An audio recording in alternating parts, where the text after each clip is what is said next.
Did you know the power stations clean harmful gases before releasing them into the air? Flue gas. When coal is burnt in a power station, hot gases are produced. These gases are called flue gases. Flue gases contain harmful gas called sulfur dioxide. Sulfur dioxide causes air pollution and acid rain, so it must be removed. So, what is flue gas desulfurization?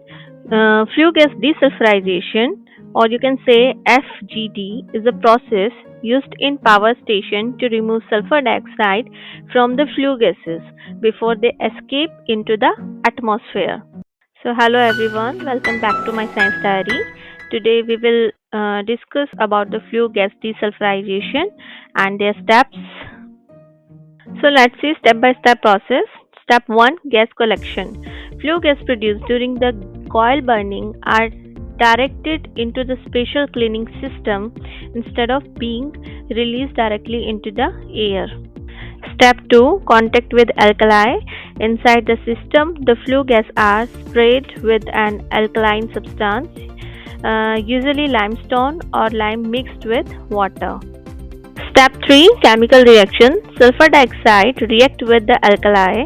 This chemical reaction changes the sulfur dioxide into the harmless solid substance called calcium sulfate, which is similar to gypsum. In step 4, removal of pollutant.